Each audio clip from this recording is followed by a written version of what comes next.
Hey, this is Greg McAfee, and welcome to the Greg McAfee Show. Now let's get started. And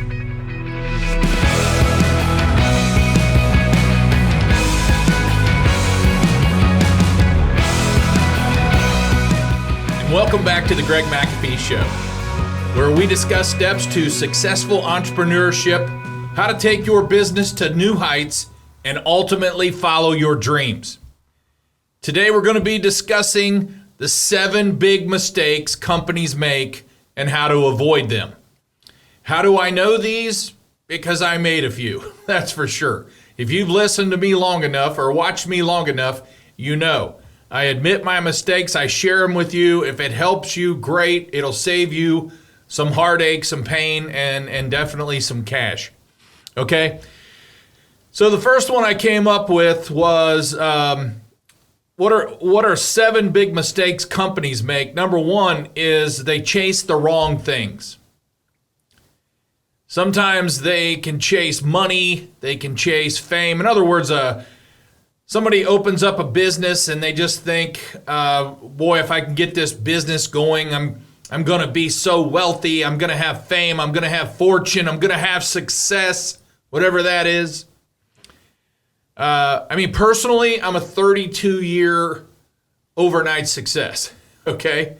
And many entrepreneurs go into new ventures, planning astronomical returns, yet most never even get their business off the ground. That's a whole nother class. Know that success takes time. I preach this, I teach this often. Perseverance, and you've got to give your business time to grow. We're going to talk about this, but it is just like having a baby. From conception all the way through 18 years or 21 years of life, whatever it is, we're going to talk about how does raising children, what's that have to do with starting a business and running a business that long? But we're going to see there's a lot of similarities. So you've got to take the time, you've got to have perseverance, you got to give your business time to grow. And, there's nothing wrong with money, there's nothing wrong with fame or fortune or success. It just takes time, and it takes a lot of study. It takes a lot of research. It takes watching other companies that are very successful, and not just in your industry, but in general. It's kind of like if you want a very clean website, look at Apple. I'm sure they spend hundreds of thousands of dollars, if not millions, on their website. And it's very simple. It's very clean. There's a lot of white. So we can learn from others. But there's nothing wrong with those things, and they will come in time. We just have to take care of people better than anyone else. And that includes our employees. That includes our customers. And we should only scale our businesses when we're financially secure and able to do so, and not until then. So that was number 1, just chasing the wrong things, not having our eye on the ball, what's really important. And number 2 is trying to do it all, either by yourself, without seeking counsel. None of us know everything about a business. There are a lot of people that open up a business and their expertise is right here, and everything else in that circle they need help with. They just can't do it all. There's just a high percentage of businesses that fail every day. Some are new, some are 5 years old, some are 10 years old, and some are 20 years old. There's a lot of 20-year-old companies that just don't stay up with technology. They don't stay up with the times. They don't stay up with what their customer expects, and they go under. So trying to do it all themselves. So there's most founders of companies are risk takers. They're the visionary, so they know very little about accounting and financials, and they know very little about human resources. And but all those things have to be done in a business. And a lot of people who start a business, they don't realize that. I mean, who's going to do the marketing and the branding and the advertising and all those types of things? And how much is that going to cost me? Oh, I'm just going to go out and do word of mouth, and the word of mouth is going to take me to new heights. Well, you know what? There are some companies that can do that. And there are some companies that have been in business 50 years and tell you they're only word of mouth. Well, it only took them 50 years to get there. So if you've got 50 years, that's great. If not, there's some great ways to brand and market and advertise and get there a little bit quicker, okay? And so I challenge you, I do challenge you to write down all your strengths, all your weaknesses. I don't care if you've been in business 6 months or 6 years. And that will determine who and what you need to have at the table and surrounding you. And then right below that, what or who those people are, their strengths, what those strengths look like. And they don't have to be employees. I spoke to a group the other day, and I made it very clear that a lot of them were newer companies, 1- and 2-man shops, and you're just not going to be able to surround yourself with smarter people or people who have this knowledge because you don't have the money to hire those people. So you've got to go find them. In other words, they've got to be a mentor, they've got to be a business coach, they've got to be a board of advisors. When I formed my first board of advisors, 3 board of advisors, I wrote down my weaknesses and what we needed. And they were operations. So I brought someone in that was extremely strong in operations. I brought someone in that was extremely strong in HR. And I brought someone in just extremely strong overall in business. They ran a very large home improvement national company. And so they were very strong in, a handful of things that I needed, that I was weak at the time. So number 3 is the problem, the mistakes companies make and how to avoid them is underpricing and slashing costs, or prices rather. One common mistake new business owners make is underpricing their products and services because they often think, well, I don't have much of an overhead, so I'll lower my prices less than everyone else and I'll get more work. Well, again, a lot of those companies that tried to do that are no longer around because, first of all, they weren't really good at what their overhead actually was, so they weren't covering their overhead because they were so low in price. And the low price actually didn't make their phone ring more like people think it would. So a new business must understand how to price to cover all their expenses and make a profit, and pay themselves and make a profit. When we first started private labeling 20 years ago, I had our prices of our private label, which is the McAfee system, furnaces and air conditioners. I had it slightly lower than the national brand that I had carried for years. But then I ran into a challenge of customers started asking, well, which brand is better? Because you've got this national brand at a higher price, so it must be better. So I learned right away that a higher price was a perception that it was better quality or better service. So I ran with it, and we significantly increased the price of our private label product and really never looked back. We just continued to do that. When I first started private labeling, I kept the other national brand. So I had two brands. We had it and we had McAfee. And it just became too confusing to have both. A lot of companies keep both, but why? It really comes down to fear of letting go of the national brand. Well, I let go, and I said never look back. It's been 20 years. We don't sell anything now but a McAfee. And it's higher priced than most. We built a brand of value which people just expect it to be higher. The lesson learned, again, was not to undersell yourself and not to assume that price is the overriding consideration for customers, because it's not.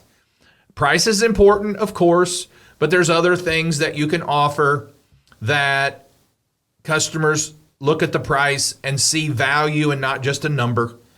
But that comes with years and years of strong branding, a good reputation, and all those types of things. Cheaper prices mean more for customers, right? Well, wrong, not necessarily. Most customers are willing to pay more for higher quality, better service, and all those types of things. Number 4 is lack of brand building. So we talk about branding. We had private label, poured my heart into the private label. It had my name on it. But you got to ask yourself, what are you branding? What are you branding in your company? Are you branding your products? Are you branding your service? Are you branding your team? What are you branding? Like I mentioned, we were carrying a national brand product, and in the late 90s, HVAC companies were not very savvy about marketing. Actually, if you recall, or I know very well because I studied Yellow Page ads from all over back in the day, and here's what a lot of them read: licensed, bonded, and insured. Licensed, bonded, and insured. Wow, that'll excite you. That's why I want to go with them. So, and maybe you got 24/7 emergency service, and then you got the logo of the product or products they carried. Sometimes companies would carry 10 or 15 different major brands, and they'd be all lined up there in a glob. Very difficult to read. But somehow God gifted me with a different approach on how to advertise and market and brand, and we were perceived by the customer to just be, locally owned, fast service. And remember, it used to be the big ate the small, and now the fast eat the slow. So we were kind of ahead of that, because I just like to get in, get out. A full install one day, way before anyone else was doing it. Quicker response, service calls, those types of things. And marketing yourself can be even more fruitful today, especially in the new age economy. A strong community effort or national brand, depending on your size, allows you to pivot from one focus area to another without losing momentum. So, in other words, if I take my branding style and my marketing style, my advertising style, and I say, here it is, go run with it. If you haven't built your community strength, if you haven't done your homework and you haven't done your work in your community to where you have a brand known for helping out children or helping out families or helping out the community in some way, my way will not work at all. My package of how we do it will not work in your company at all, because there's a lot of footwork that took place and a lot of hard work that took place way before we got to this level. So, but it allows us to do some different, I say, cool things because we're so well known in the community. And so you've got to have a strong brand, and a lot of companies make that mistake, and either they go out of business or they just don't do well, and they wonder why. Sometimes you have to rebrand. Sometimes what you're doing is not working, and you've got to stop and you've got to rebrand. But again, that we're going to talk about over and over again is hire someone who knows more about that than you. Hang out with people who are doing it well. Visit another company. Find out what they're doing. We've had 3 or 4 different people visit us in the last month just to take a tour and spend an hour or so with me. And, I just share ideas. I just share ideas what worked for us. But nothing comes fast. Nothing came easy. There's no overnight success here. It's 32 years in the making, and we're not finished yet. Okay? The next one, number 5, is not finding a mentor, coach, board of advisors, way too late in the game. That's a major challenge for a company. Proverbs 15:22 in the Bible says, plans fail for lack of counsel, but with many advisors they succeed. So it's pretty clear biblically that we are to get good counseling. We are, in today's world, it's hiring a business coach. In today's world, it's forming a board of advisors. In today's world, it's having a good mentor. In today's world, it could just be you meet with a group of business people on a regular basis who think like you, who have the same morals as you do, and integrity and all those things, and you meet with them and you share ideas. Could just be that. But a good business coach can help you navigate through choppy waters, but at the same time, they can give you a long freedom to make a long road of freedom to make your mistakes and help you understand what you could have done instead. So, in other words, the business coaches that I've had some fair ones, and then as I've been able to afford better ones, I've had some really good ones. They've let me fail. They don't give me all the answers. So I try not to, when I coach, I try not to give people all the answers. I challenge them to think different, come up with ideas. If they fail sometimes, that's great, because that's how you learn. But that's what a good business coach, they guide you. They don't cover all your mistakes. You learn from a good business coach because they ask a lot of questions, and hopefully you come to the answer that you need to make a change. And then number 6 is just neglecting your business. As I mentioned multiple times, your business is like a child, okay? My business was conceived first as an idea, and then conceived at a kitchen table, and we incorporated, and we put our name on a used truck, and basically put our shingle out for business, and we now had a brand new baby. It was McAfee heating and air, and it could do nothing without me. There was no money coming in, so I had to go out and generate income. Nobody was going to pay the bills for me. I had to do that. It was a baby. It was a baby, so it had to be watched daily. It had to be nurtured. It had to be loved. You got to love what you're doing to be successful.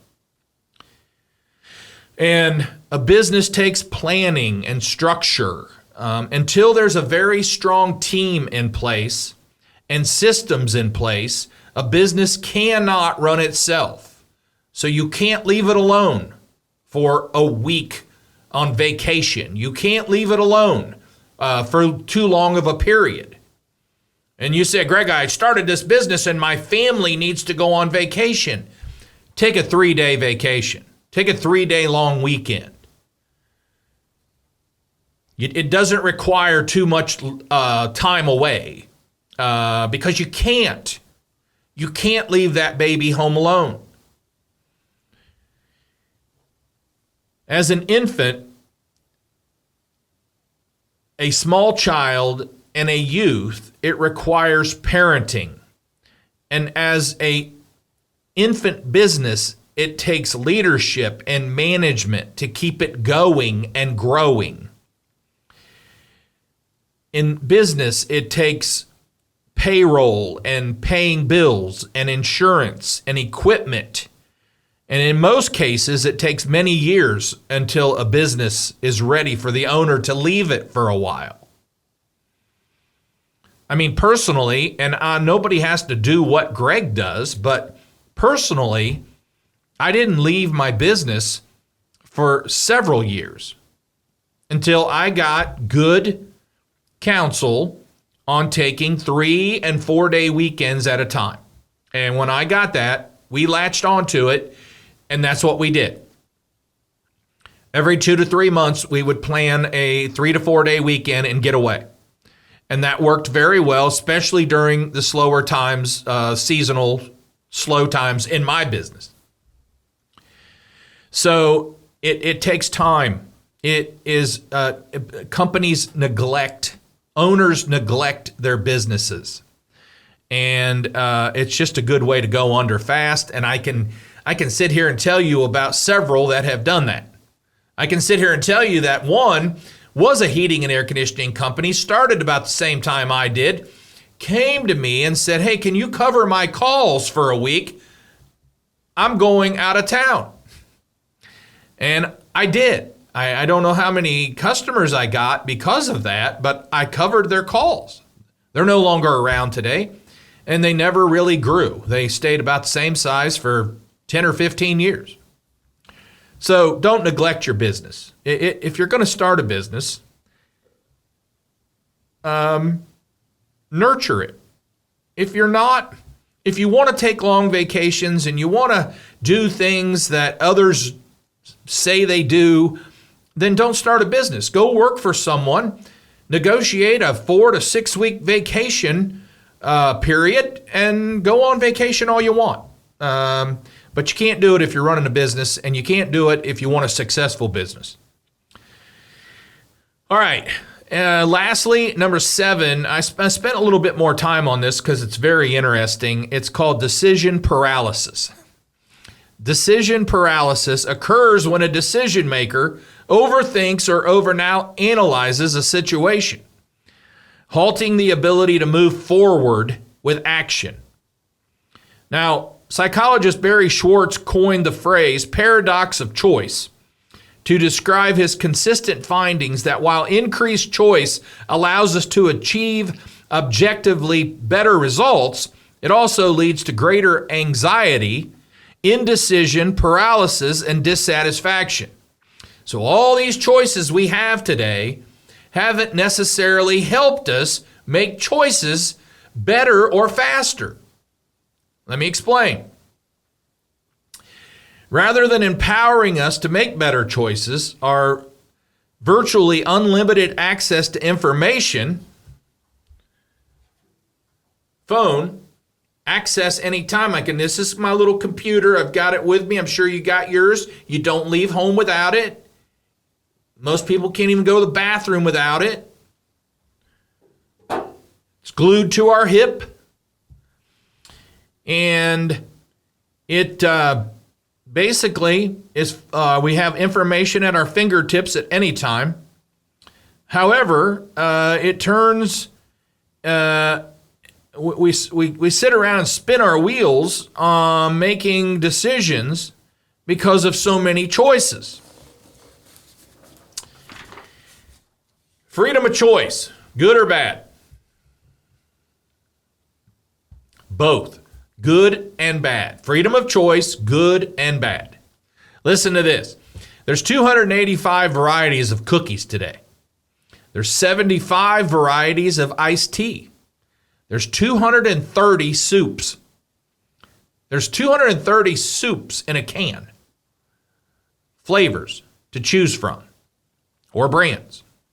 There's 175 salad dressings. There's 275 cereal brands. You know, I went to the store the other day. I don't go to the store all the time, but it was a large store, and one entire aisle on one side was nothing but cereal, solid.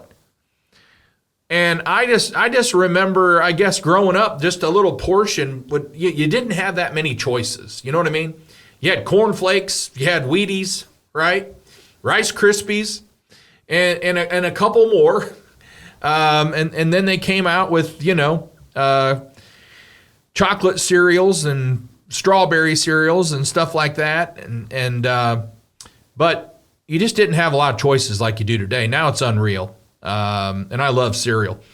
40 different kinds of toothpaste to choose from. Now get this. There's 915, as of today, 915 wireless telecommunication carriers. And that's up 3% from just last year. There's 14 or more colors for a smartphone. And then there's hundreds of colors to cover up the color for purchasing a case. So there's hundreds of colors for a case that basically covers up your color of your iPhone. Remember, and then there's hundreds of colors today for a car to choose from. Remember, Henry Ford said you can have any color you want as long as it's black. By the way, that didn't go too well for Henry because Chevrolet, General Motors came out with white and red. And for the first time, buyers got to choose instead of just black. And Henry Ford I talked about this before, but Henry Ford even invested in a certain kind of fast-drying paint. Probably invented it there at his factory, but it could be sprayed and it was drier than any other. By the time it came off the assembly line, it was dry. But it's kind of funny today, 23% of cars purchased are black. And 25% are white, 18% are gray, 12% are silver, and then the rest are of just a variety. So all these options we have today, and there's more issues with making decisions than ever before. Decision paralysis just means we're taking way too long to make a decision. And I say it that way because it's so not like me and my personality. We make pretty quick decisions here. We can make a decision at a leadership team or a monthly meeting, and we can make a decision at a board table and implement it tomorrow, and we're off and running. And so many people have problems making decisions quickly. So all these options, and we're having more issues making decisions. I wonder why. Think about how a doctor works today. Think about this. Years and years ago, you go to your doctor would say, here's what you need to do. Your doctor would tell you what to do, and you would go do it. Today, your doctor says, here's your problem. You have two choices. Option one, here's pros and cons of option one, or option two, here's pros and cons. What would you like to do? And you say, what should I do? And you say, and the doctor says, well, you have option one, pros and cons. Option two, pros and cons. What would you like to do? And then you say, well, doctor, if it were you, what would you do? And the doctor says, it's not me, it's you. What do you want to do? So many choices. It was easy years ago. The doctor said, do this, you did it. Okay? So even think about this, how times have changed. I thought about this, it has to do with branding and marketing and everything, is advertising, is think about how prescriptions are advertised to users who cannot buy them without a doctor. So these prescription companies are marketing to us, depending on now us to call our doctor and tell them we want that prescription instead of the one we're on. I mean, that's how time, you didn't see any of this. I don't know, go back 10 years or more, you didn't see any of this. Doctors decided your prescription. You didn't decide your prescription. Oh, but it's 2022, Greg, and we should have that choice. Well, sometimes we're not designed or smart enough to make that choice. We're not the experts. And anybody can brand something well to where you believe it, right? Psychologist Barry Schwartz famously wrote a book entitled The Paradox of Choice. Schwartz outlines a study that showed people will sometimes choose nothing at all if they are presented with more options than they can or willing to process. Although there's been some debate about how universal the problem is, the science seems to indicate that too much choice in a domain someone is unfamiliar with can result in analysis paralysis. As they struggle to make sense of options they are ill-equipped to make sense of. But your business is your world. You should have it down. You should understand the decisions that you need to make. You should understand how much you want to spend on marketing and advertising and branding. And then you should understand who is your market and who are you advertising to. And you should understand how do you want to brand yourself. You should understand what you want to be known for. It shouldn't be that hard of a choice. It's your company. Make a decision. And that's really how we work at McAfee. Make a decision, right or wrong. You're on a job. This is happening. Make a decision, right or wrong. If you're wrong, learn from it and don't do it again. But make a decision. I try to empower my entire team all the way down to make decisions within reason. If they've only been here a short time, they need to ask until they get used to the culture, the system, how we do things, and then hopefully they can make good decisions later. But you need a counselor. You need a business coach. You need a board of advisors. You need mentors. A good business coach is worth every dime. However, you've got to listen. If you're going to hire a business coach, you've got to listen. I've coached people who don't listen. I've coached people who don't want to listen. And then I've coached people who don't want to change. And they quit. They pay me and then they just quit scheduling because they don't want to, they realize there's too much involved to change. I don't want to hear I'm doing it wrong. Well, you hired me because you said you were doing it wrong, but I understand, but I'm done. And then it happens sometimes. So you got to listen.